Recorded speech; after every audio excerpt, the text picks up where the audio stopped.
Nous continuons ce matin le thème sur la conscience patriotique. Ce matin, nous allons voir où est notre patrie. Quelle est notre patrie? Si nous avons une conscience patriotique, alors où est notre patrie? Mais revenons un peu sur la conscience patriotique pour faire un petit résumé. Paul dit aux Colossiens que les patriotes doivent s'affectionner des choses d'en haut. Colossiens chapitre 3 verset 2. Affectionnez-vous aux choses d'en haut et non à celles qui sont sur la terre. Alors, les patriotes doivent s'affectionner des choses d'en haut et non à celles qui sont sur la terre. Les choses qui sont sur la terre, ce sont nos envies, nos convoitises. Nous convoitons des choses qui sont terrestres pour nos propres envies, pour nos intérêts. Et celui qui fait de la recherche des biens de ce monde sa priorité, alors affectionne des choses d'en bas. Celui qui se tue dans l'œuvre de Dieu pour s'amasser des trésors de ce monde, s'affectionne des choses de la terre. Donc le message qui pousse les chrétiens de posséder la terre, c'est un message qui vient du monde.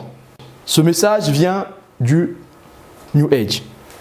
Si tu écoutes cette prédication qui demande aux chrétiens de posséder la terre, alors tu es dans le mouvement du New Age. Aujourd'hui, le Seigneur nous exhorte encore de sortir de ce mouvement du New Age. Ce mouvement est basé sur la gnose. Le Seigneur, par son apôtre, nous exhorte ce matin de ne pas s'affectionner des choses de la terre. Nous devons nous affectionner des choses d'en haut. Alors, par cette phrase, par ce texte, nous pouvons encore voir ici, nous pouvons déjà voir ici, nous pouvons déjà comprendre par ces textes quelle est notre patrie, où se trouve notre patrie. Colossiens 3, verset 2. Affectionnez-vous aux choses d'en haut et non à celles qui sont sur la terre.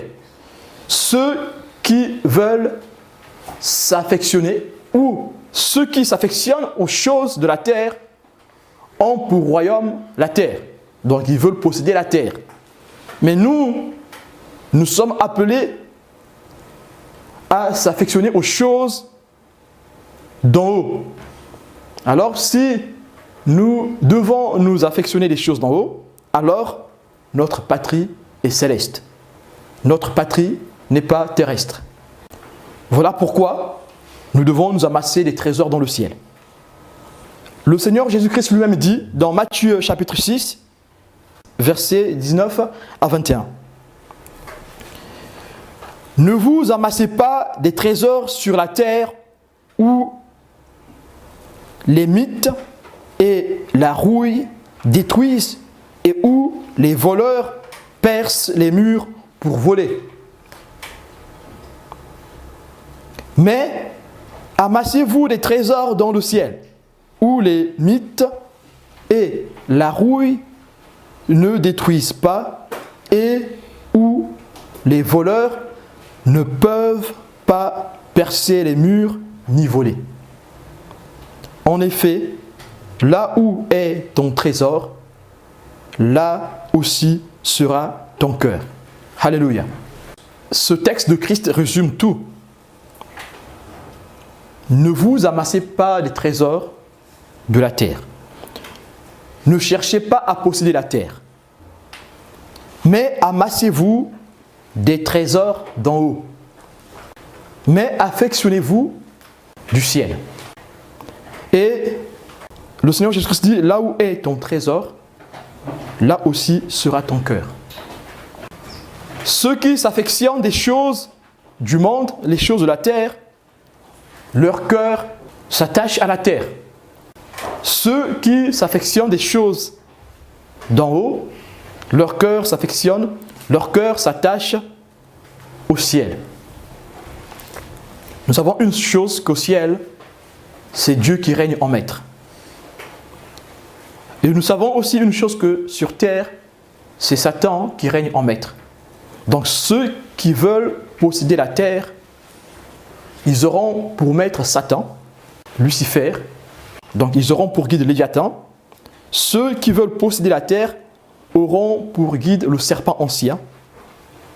Ceux qui veulent posséder la terre auront pour guide le père du mensonge. Ça veut dire que tout ce que vous aurez possédé sur terre sera qu'éphémère. Parce que c'est le miroiteur qui vous les a donnés. Parce que vous avez confié votre cœur au père du mensonge. Par contre, ceux qui s'affectionnent des choses d'en haut auront pour guide le Père des Lumières. Ceux qui s'affectionnent des choses d'en haut auront pour guide le Dieu de paix, le Dieu de justice. Nous voyons qu'ici, ton cœur ne peut s'attacher qu'à la patrie à laquelle tu aspires, que tu appartiens. Si ton cœur est sur les choses du monde, tu ne pourras pas aimer les choses d'en haut. Voilà pourquoi tu as du mal à te sanctifier. La sanctification devient très pénible et difficile pour ceux qui s'affectionnent des choses de la terre. La crainte de Dieu devient difficile, pénible, quasiment impossible pour ceux qui s'affectionnent des choses de la terre. Ceux qui s'affectionnent des choses de la terre auront du mal à se séparer du monde, parce que le monde, c'est leur ami. Comment peux-tu te séparer de tes amis? Et ceux qui s'affectionnent des choses du monde, ceux qui s'affectionnent des choses de la terre, même s'ils prient dans leur sanctification, dans leur marche, ils vont faire des jeûnes et prières pour que le Seigneur Jésus-Christ les aide à se débarrasser de la chair, du poids de la chair. Le Seigneur ne pourra pas les aider. Comment veux-tu que le Seigneur t'aide sur les choses que toi tu affectionnes? Si le Seigneur t'arrache dans les choses que tu affectionnes, il sera injuste.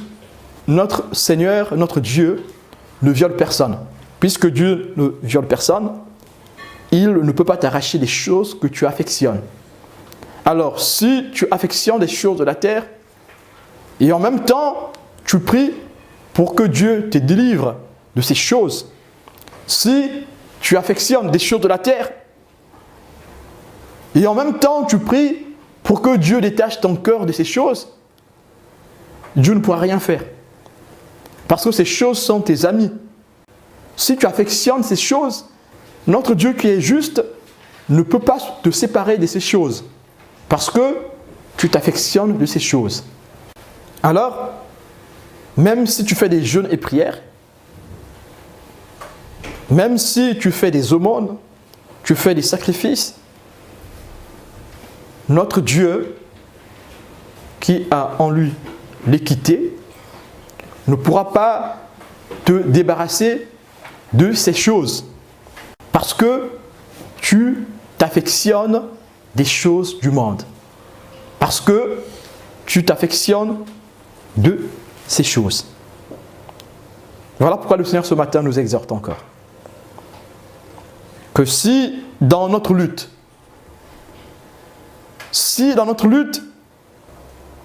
nous demandons au Seigneur de nous aider, de nous donner un cœur pur pour l'appartenir, pour le suivre, et que quelque part, nous sommes encore attirés par notre chair, nous sommes encore attirés par ces mêmes choses auxquelles on demande au Seigneur de nous aider. Si on a encore un peu de l'affection sur ces choses, alors le Seigneur ne pourra pas nous débarrasser de ces choses. le Seigneur ne peut rien faire pour toi. Parce que tu t'affectionnes de ces choses. Puisque tu aimes cette chose, même si tu demandes à Dieu de te délivrer, il ne pourra jamais te délivrer. Pour que notre Dieu te délivre, il faut que tu lui montres que tu n'aimes plus ces choses, que tu les détestes. Et pour cela, il faudra faire des efforts.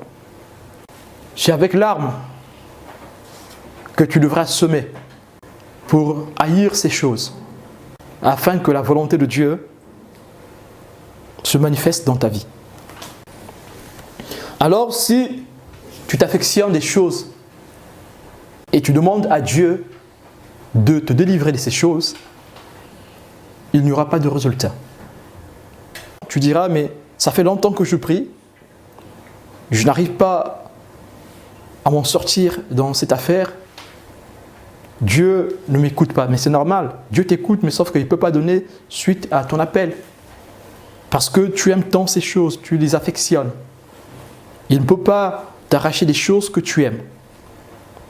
On ne peut pas avoir des trésors sur la terre et au ciel. Il faut faire un choix. Parce que le cœur ne peut pas se partager en deux. Notre cœur est un.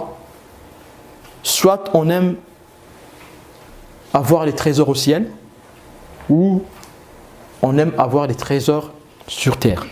On ne peut pas faire les deux, c'est impossible. Comme le Christ lui-même dit, on ne peut pas servir deux maîtres à la fois. C'est la même chose ici, on ne peut pas avoir deux patries. On ne peut pas avoir deux patries et s'affectionner des deux patries à la même dimension. Voilà pourquoi il faut faire un choix sur ta patrie. Nous voyons qu'ici, le texte de Colossiens nous montre déjà où se trouve notre patrie. Notre patrie, c'est le ciel. Notre patrie, c'est là où se trouve le trône de Dieu. Car il est écrit, lui, ce Dieu, il fait de la terre son marchepied et du ciel son trône. Notre patrie se trouve auprès du Seigneur. Notre Seigneur nous a précédés dans cette patrie. Pour ceux qui veulent hériter de cette patrie et bénéficier des bienfaits de cette patrie, doivent chercher à amasser des trésors dans le ciel. Les trésors que nous avons là-bas sont bien gardés.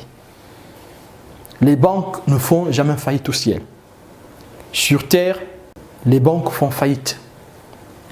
Nous avons eu plusieurs crises économiques. Depuis 1929 jusqu'à aujourd'hui, il y a plusieurs crises.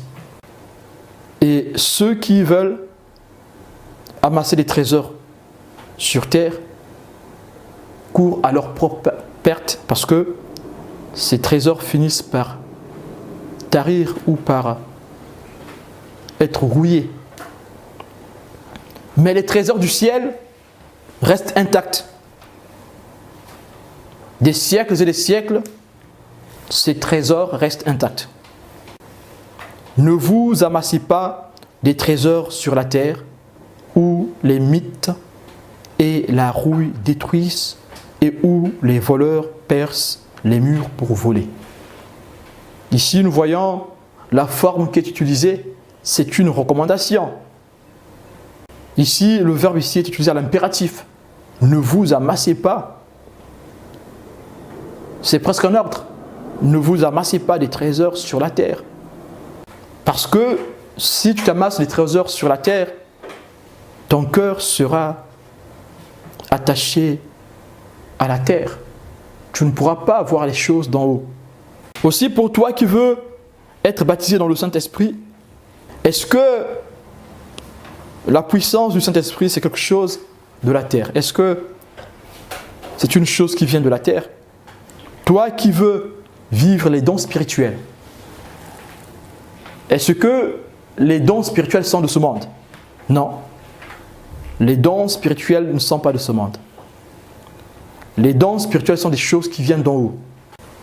Le Christ promet à ses disciples Il dit, vous recevrez une puissance venant d'en haut. Cette puissance ne vient pas de la terre. C'est une puissance qui vient du ciel, qui vient d'en haut, qui vient du trône. Les dons de l'esprit ne viennent pas de la terre, les dons de l'esprit viennent d'en haut. Alors, si tu fais des exercices pour acquérir des dons spirituels, tu es dans le faux. Une fois de plus, tu es dans le faux. Si on t'enseigne, on te montre des techniques, des approches pour acquérir les dons du ciel, tu es dans le faux. Parce que les dons spirituels ne sont pas de la terre. Les dons spirituels sont d'en haut. Alors, si tu fais des apprentissages, des techniques, des méthodes pour avoir les dons spirituels, tu es dans le faux. Une fois de plus, tu t'es laissé entraîner par une fausse doctrine, la gnose. Voilà pourquoi Paul dit, affectionnez-vous aux choses d'en haut et non à celles qui sont sur la terre. Hébreux 11, versets 12 à 16. C'est pourquoi d'un seul homme, pourtant déjà marqué par la mort, est née une descendance aussi nombreuse que les étoiles du ciel, pareille au sable qui est au bord de la mer et qu'on ne peut pas compter. C'est dans la foi qu'ils sont tous morts, sans avoir reçu les biens promis. Mais ils les ont vus et salués de loin. Et ils ont reconnu qu'ils étaient étrangers et voyageurs sur la terre. Ceux qui parlent ainsi montrent qu'ils cherchent une patrie. S'ils avaient eu la nostalgie de celle qu'ils avaient quittée, ils auraient eu le temps d'y retourner. Mais en réalité, ils désirent une meilleure patrie, c'est-à-dire la patrie céleste. C'est pourquoi Dieu n'a pas honte d'être appelé leur Dieu, car il leur a préparé une cité. Nous avons ici la réponse à notre question. Où se trouve notre patrie? Qui est le maître de notre patrie? Notre patrie se trouve au ciel. Le verset 16 dit, mais en réalité, ils désirent une meilleure patrie, c'est-à-dire la patrie céleste. Est-ce que toi, tu désires une meilleure patrie? Ou tu te centres sur les choses qui sont terrestres? Tu te centres sur les bénédictions terrestres.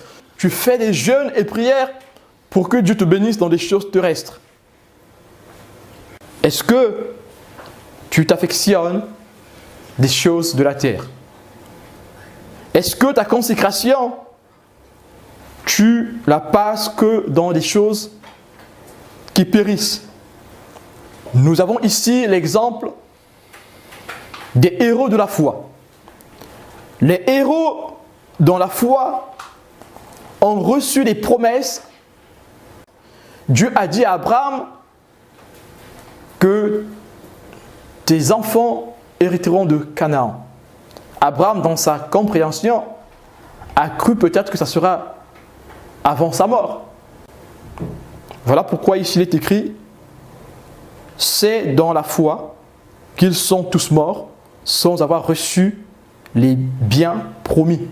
Ça veut dire que ils ont cru peut-être voir ces promesses, ces biens promis à leur vivant. Mais ce n'est pas ce que Dieu voulait dire dans ces promesses. Mais dans leur vivant, ils ont gardé la foi que nous verrons Canaan. Abraham a gardé la foi. Isaac a gardé la foi. Jacob, qui est aussi appelé Israël, a gardé la foi. Et on voit Joseph a gardé la foi. Tellement que Joseph avait la foi, Joseph va laisser un testament où il dira, quand je mourrai, gardez mon corps et vous sortirez de ce pays avec mon corps. 400 ans plus tard, les Israélites ont conservé le corps de Joseph et le jour où ils sont sortis de l'Égypte, ils sont sortis avec le corps de Joseph. Ici, nous avons l'exemple des hommes de foi, des héros de la foi. C'est par la foi qu'ils sont tous morts sans avoir reçu les biens promis, mais ils les ont vus et salués de loin. Moïse a cru jusqu'à la fin voir la terre promise. Mais c'est par la foi que Moïse pouvait saluer la terre promise de loin.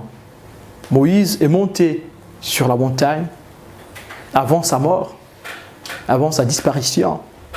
Moïse est monté sur la montagne et a aperçu de loin Canaan, la terre promise, là où coule le lait et le miel. C'est aussi par la foi qu'ils ont reconnu qu'ils étaient étrangers et voyageurs sur la terre. Ceux qui parlent ainsi montrent qu'ils cherchent une patrie. Ceux qui cherchent une patrie, et la vraie, se considèrent comme étrangers sur la terre. Si tu es un patriote, si tu es un compatriote de Christ, tu dois te considérer comme étranger sur cette patrie qui est terrestre. Parce que nous qui sommes de la patrie céleste, nous devons nous considérer comme étrangers dans la patrie terrestre. Ces héros de la foi ici, qui ont reçu des promesses du Seigneur et qui les ont vus de loin et salués de loin, se sont considérés comme étrangers et voyageurs sur la terre. Cette perspective leur a permis de garder la foi. Cette perspective de la patrie céleste a permis aux héros de la foi de rester intacts dans la foi. Alors, si tu es patriote, si tu es compatriote de Christ, si tu es co-héritier de Christ, tu dois te considérer comme un étranger sur terre, tu dois te considérer comme un voyageur. Le Christ connaissait d'où il venait. Le Christ connaissait sa patrie. Voilà pourquoi le Christ pouvait se considérer comme étranger sur terre. Voilà pourquoi le Christ pouvait se considérer comme voyageur sur terre. Si tu veux mener un bon combat, si tu veux mener le bon combat, tu dois connaître ta patrie. Si tu connais ta patrie, si tu connais le maître de ta patrie, tu seras un bon sujet et alors tu pourras mener le bon combat de la foi. Tu pourras sortir vainqueur dans ce combat. Matthieu 8,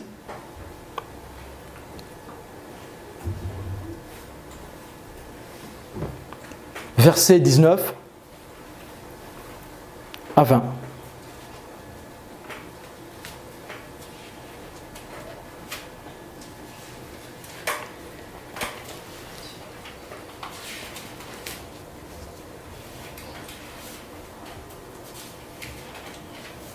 Matthieu 8, versets 19 à 20.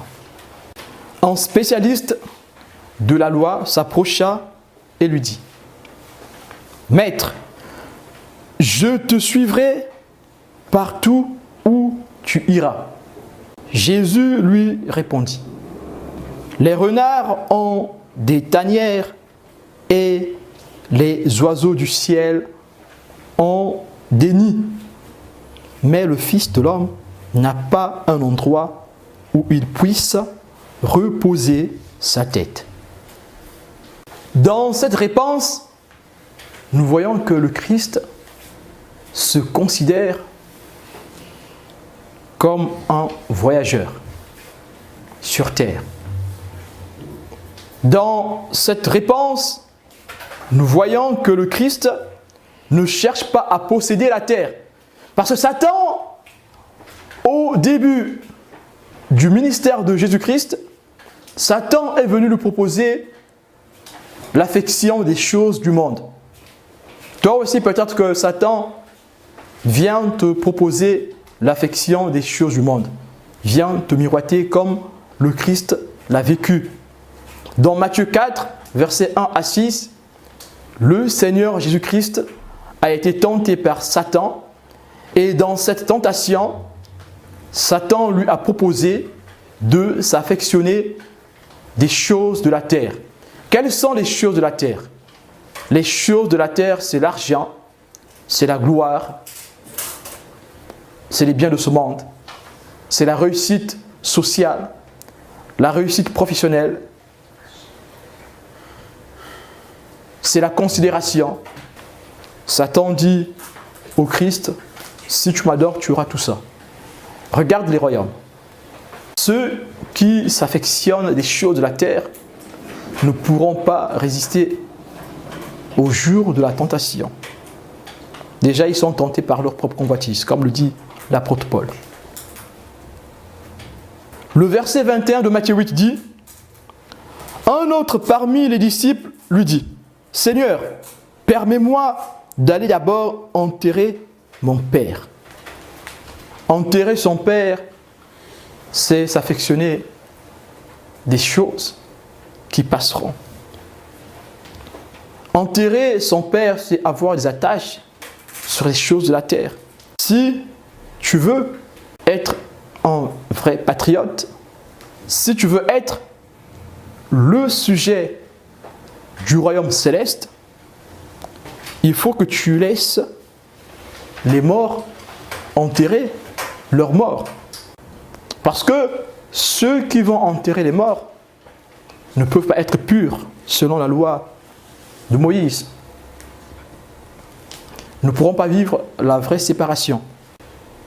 Si tu préfères aller enterrer les morts au lieu de suivre le Seigneur, alors tu ne pourras pas vivre la réelle sanctification. Tu ne pourras pas vivre la réelle séparation. Si tu veux vivre la réelle séparation, il faut laisser les morts enterrer leurs morts. Au verset 22 du chapitre 8, le Christ répondit, « Suis-moi et laisse les morts enterrer leurs morts. » Ce matin, le Seigneur nous interpelle. Est-ce que tu veux continuer à t'affectionner des choses de la terre ou veux-tu t'affectionner des choses d'en haut? Ou veux-tu t'amasser des trésors dans le ciel? Celui qui veut être patriote de la patrie céleste, celui qui veut être co-héritier de Christ, doit se considérer comme étranger, comme voyageur. Comme le Christ ici qui n'a pas quelque part où poser la tête. Éphésiens 3, verset 6. Ce mystère, c'est que les païens sont co-héritiers, forment un même corps et participent à la même promesse en Jésus-Christ par l'Évangile. C'est par l'Évangile que nous participons à la même promesse que le Seigneur Jésus-Christ. Donc le patriote qui ne prend pas le temps de lire la parole de Dieu, qui ne prend pas le temps de méditer la parole de Dieu, ne peut pas participer à la promesse de Christ. Celui ou celle qui n'aime pas lire sa Bible qui n'aime pas méditer la parole de Dieu ne peut pas participer à la promesse de Jésus-Christ. Cette promesse, c'est de devenir co-héritier du Christ. C'est par l'évangile que nous participons à la même promesse que le Seigneur Jésus-Christ.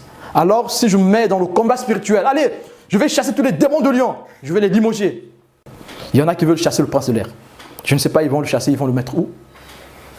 Donc, si toi, tu mènes ta vie qu'à chercher là où se trouvent les démons et que tu n'associes pas ta vie à l'évangile, alors tu es dans une secte pernicieuse. Si tu mènes ta quête spirituelle que en chassant les démons, tu commences même à les insulter, alors ta quête est fausse. L'évangile ici est utilisé pour faire de nous des sujets du royaume, des patriotes, des compatriotes de Jésus-Christ. Ce texte ici dit simplement que nous participons à la promesse du Christ par l'évangile, pas par autre chose. Nous participons à la promesse de Jésus-Christ par l'évangile. Une assimilation de l'évangile, une identification à l'évangile. Ce sont ces deux choses.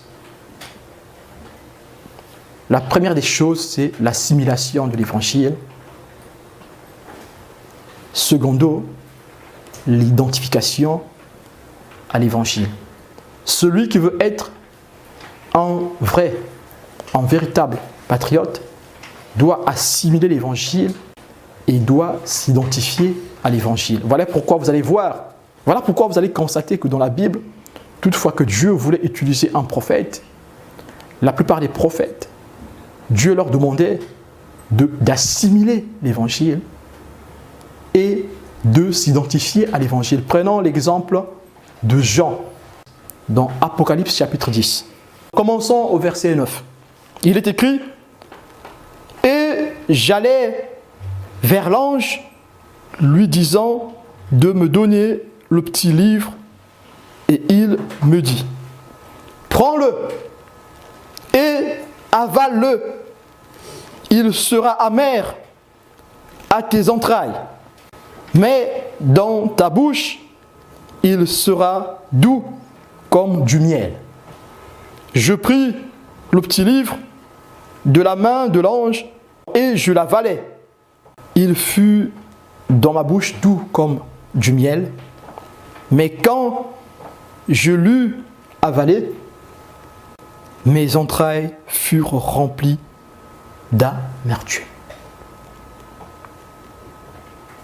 Verset 11. Puis on me dit, il faut que tu prophétises de nouveau sur beaucoup de peuples, de nations, de langues et de rois. Ici, qu'est-ce qui précède la mission de prophétiser? C'est avaler le livre. Il s'agit de quel livre ici? Ce livre représente quoi? La parole de Dieu. Très bien. Ce livre représente la parole de Dieu. Donc, pour participer à la promesse du Christ, il faut assimiler la parole de Dieu. Quand Jean avale le livre, Jean, par ce geste, assimile la parole de Dieu.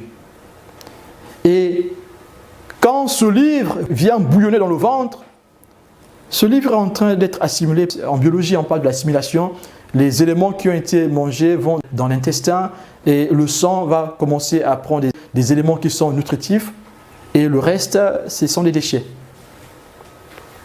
Et donc, quand la nourriture rentre dans le ventre, une fois que le sang a soutiré les éléments nutritifs, mais nous faisons un avec ce que nous avons mangé. Nous faisons un avec les éléments nutritifs. Les éléments nutritifs nous donnent la santé. Voilà pourquoi on doit manger 5 fruits et légumes. N'est-ce pas les enfants? Oui. Voilà pourquoi il faut manger 5 fruits et légumes. Quand vous mangez les 5 fruits et légumes, alors vous prenez les éléments nutritifs qui vont rentrer dans votre sang et vous serez en bonne santé. Voilà pourquoi Jean de Patmos, quand il va manger le livre, il va l'assimiler. Et donc, cette parole fait maintenant un avec Jean.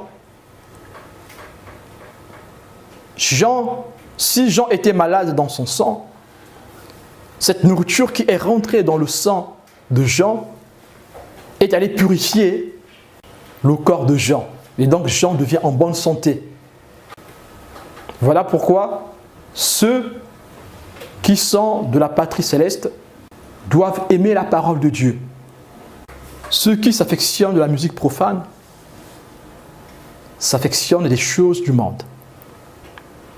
Par la musique, tu peux voyager. Ne vous affectionnez pas des choses de la terre. Nous venons de lire ici que pour appartenir à la promesse du Christ, il faut assimiler la parole de Dieu et il faut s'identifier à la parole de Dieu. Vous avez d'autres exemples si vous voulez continuer à voir comment Dieu utilise les prophètes. Vous pouvez aussi prendre l'exemple d'Ézéchiel. Vous pouvez aussi prendre l'exemple d'Ésaïe. Là, c'est Ésaïe 6. Dieu met par son ange une pierre, la pierre qui est le roc qui symbolise le Christ. Cette pierre qui est chaude, qui brûle de mille feux, c'est la parole de Dieu qui sanctifie, c'est un feu. Dieu est aussi un feu dévorant, sa parole aussi c'est un feu qui dévore. Cette pierre que l'ange met sur la bouche d'Ésaïe pour le sanctifier, parce que Ésaïe se sentait sale, Ésaïe se sentait pécheur, et l'ange devait le purifier pour qu'il soit apte à rester dans la présence du Seigneur. Si tu veux rester apte dans la présence du Seigneur, dans le royaume, dans la patrie, il faut accepter que l'ange, que Dieu Tout-Puissant, par son esprit, te mette la pierre sur la bouche. Donc manger la parole de Dieu, assimiler la parole de Dieu et s'identifier à la parole de Dieu. Jean de Patmos ici, dans Apocalypse, accepte d'assimiler la parole de Dieu. Vous savez, manger, c'est assimiler. On assimile les aliments. Quand on mange, les aliments doivent être assimilés. Donc vous comprenez, dans le mot assimiler, vous avez tout ce qu'il faut pour comprendre ce que nous devons faire de la parole de Dieu. Il faut assimiler la parole de Dieu et s'identifier à la parole de Dieu. Revenons maintenant sur le texte d'Hébreux, chapitre 11, versets 12 à 16. Verset 15. S'ils avaient eu la nostalgie de celle qu'ils avaient quittée, ils auraient eu le temps d'y retourner. Aujourd'hui, beaucoup qui sont dans l'Église, qui se croient patriotes, ont la nostalgie. Or, la nostalgie nous fait affectionner des choses de la terre. La nostalgie ne nous fait jamais affectionner des choses d'en haut. La nostalgie nous fait régresser. Voilà pourquoi même dans nos discussions, quand vous rencontrez vos anciens camarades, évitez d'avoir la nostalgie des choses qui vous ont entraîné dans la boue. Que tout ce qui est pur, tout ce qui est digne, soit l'objet de vos pensées. Si vous avez un passé lourd, évitez, quelles que soient les circonstances, évitez de remuer ce passé. Parce que parfois l'homme a besoin de montrer que moi aussi j'ai existé, moi aussi j'ai une place. Mais en fait, en pensant à ces choses qui nous ont entraînés dans la boue, qui ont peut-être été pour vous une gloire, comme Paul pouvait le dire, mais Paul lui dit que ces choses maintenant, je les considère comme de la boue. Alors, Paul, l'apôtre du Christ, n'est pas nostalgique de son passé. Si tu restes nostalgique du passé, tu ne pourras pas rentrer pleinement dans le royaume de Dieu. Si tu veux rentrer, déjà le chemin il est tout petit, hein. Si tu veux rentrer dans le royaume de Dieu, il faut faire attention. Le chemin il est tout petit, il est tout serré comme ça. Donc si tu veux rentrer dans le royaume de Dieu avec des encombrements qui est la nostalgie, tu ne pourras pas aller loin. Le chemin est sinueux. Il est tout petit et il est sinueux. Donc il faut se forcer, il faut faufiler. Alors si tu veux faufiler dans ce chemin qui est tout petit, avec la nostalgie, avec les fardeaux que tu avais déjà donnés à Christ, tu veux revenir sur les choses juste pour ta gloire, juste pour montrer que toi aussi tu existes, alors tu n'es pas comme ces héros de la foi, parce que ces héros de la foi n'ont pas été nostalgiques. Je relis Hébreux 11, verset 15. S'ils avaient eu la nostalgie de celle qu'ils avaient quittée, ils auraient eu le temps d'y retourner.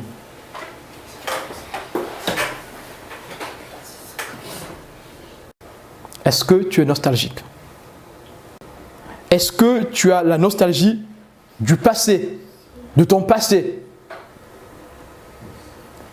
Tu ne peux pas te sanctifier si tu es nostalgique. Si tu es nostalgique, tu vas retourner dans l'affection des choses de la terre. Un étranger, un voyageur n'est pas nostalgique. Si tu grandis, si tu évolues dans le Seigneur avec la pensée que tu es pèlerin sur terre, alors tu ne seras pas nostalgique. Vous savez ce qui a fait transformer la femme de Lot en statuette de sel? C'est la nostalgie. À cause de la nostalgie de la femme de Lot, ses filles sont tombées dans le péché. Ses filles sont tombées dans l'inceste avec leur père. À cause de quoi? À cause de la nostalgie de la mère. Si tu es un parent, ta nostalgie peut détruire ta famille. Ça peut arriver à n'importe qui. Si tu n'es pas vigilant et que tu laisses parler ta nostalgie peut détruire ta famille, ta maison. Que tu sois homme ou femme. Si tu continues à marcher dans la nostalgie, c'est perdu ta bataille, tu l'as perdu. Les patriotes, ceux qui disent avoir la pensée patriotique, doivent avoir le désir ardent de rentrer dans la meilleure patrie. Cette patrie est céleste. Hébreux 11, verset 16. Mais en réalité, ils désirent une meilleure patrie, c'est-à-dire la patrie céleste. C'est pourquoi Dieu n'a pas honte d'être appelé leur Dieu, car il leur a préparé une cité.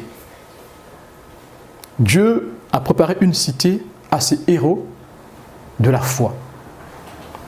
Voilà pourquoi on peut glorifier, adorer le Dieu d'Abraham, le Dieu d'Isaac, le Dieu d'Israël.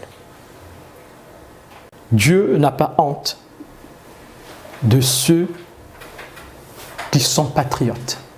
Si tu es un vrai patriote, si tu es un vrai sujet du royaume, alors le Seigneur n'aura pas honte de toi.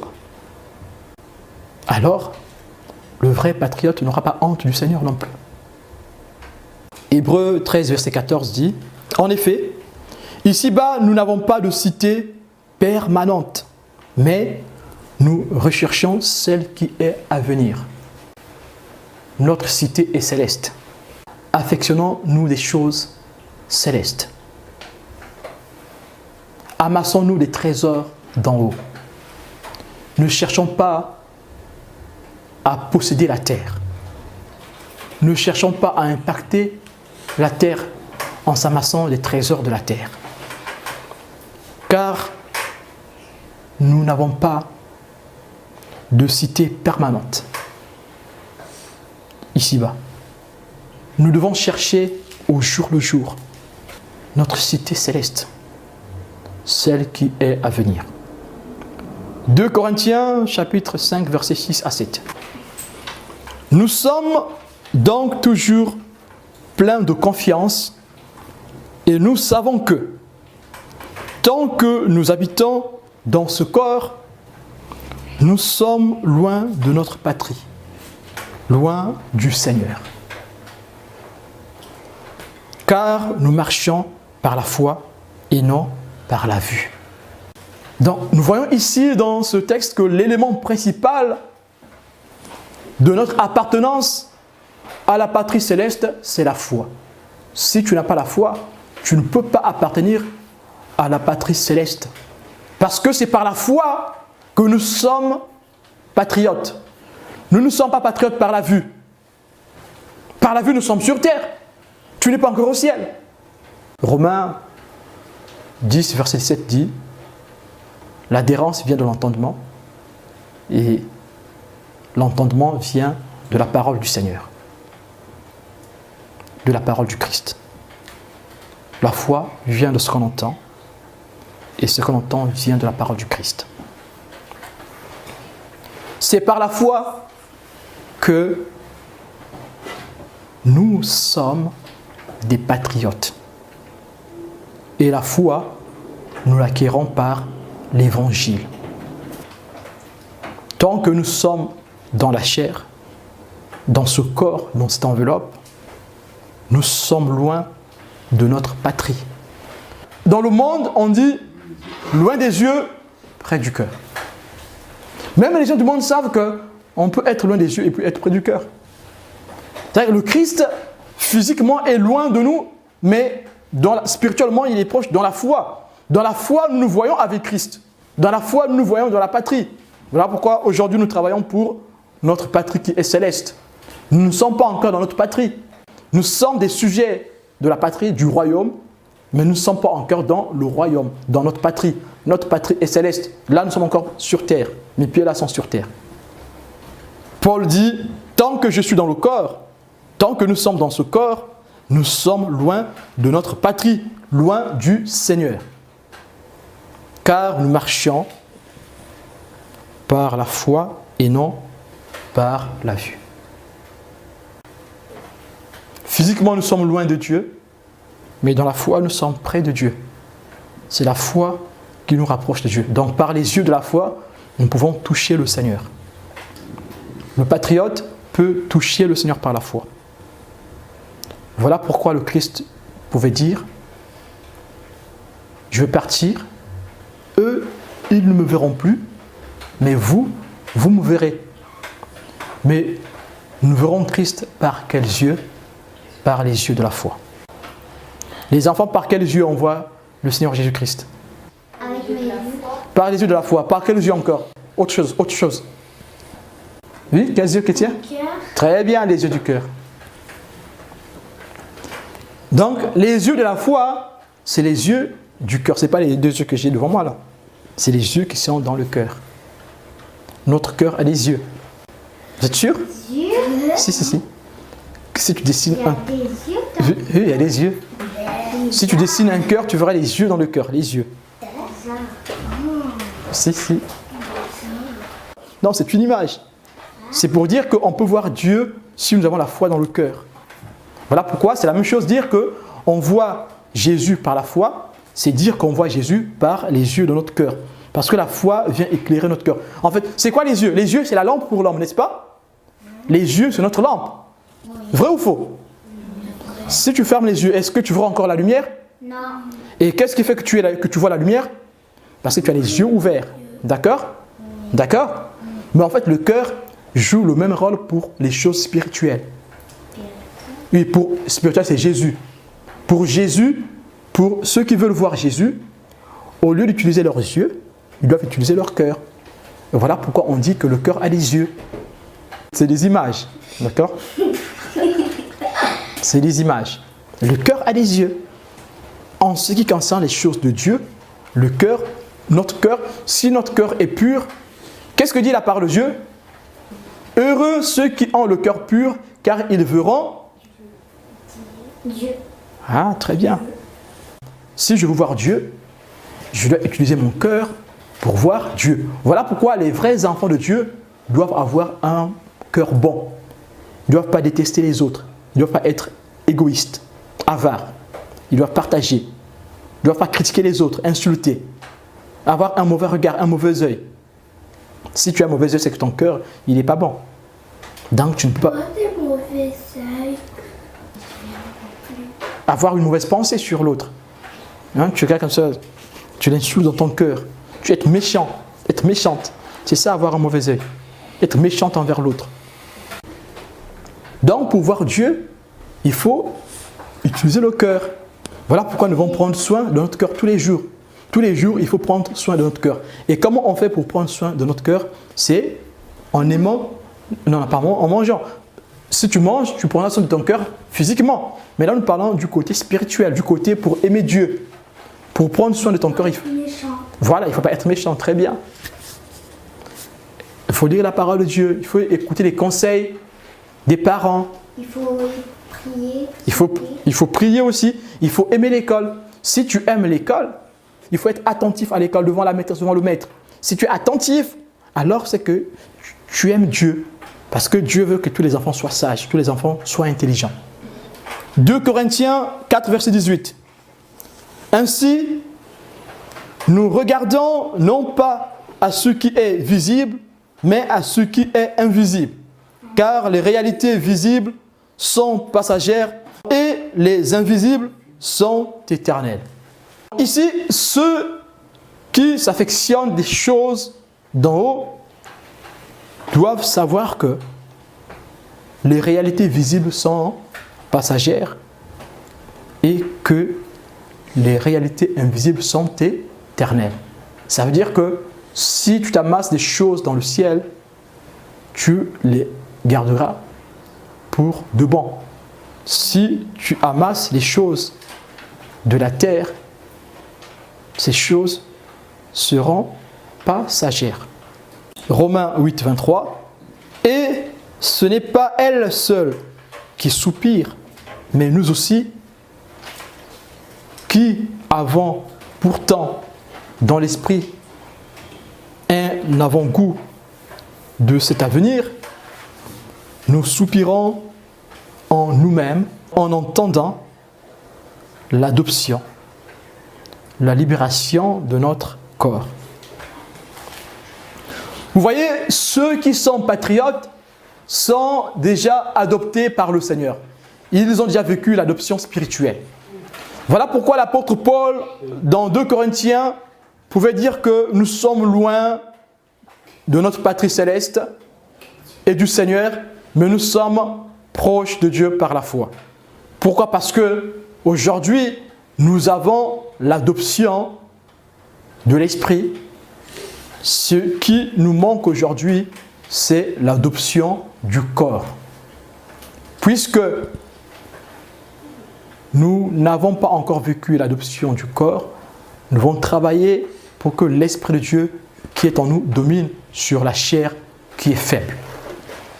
Voilà pourquoi ici, dans Romains 8, 23, Paul dit « Et ce n'est pas elle seule qui soupire, mais nous aussi qui avons pourtant dans l'esprit un avant-goût de cet avenir.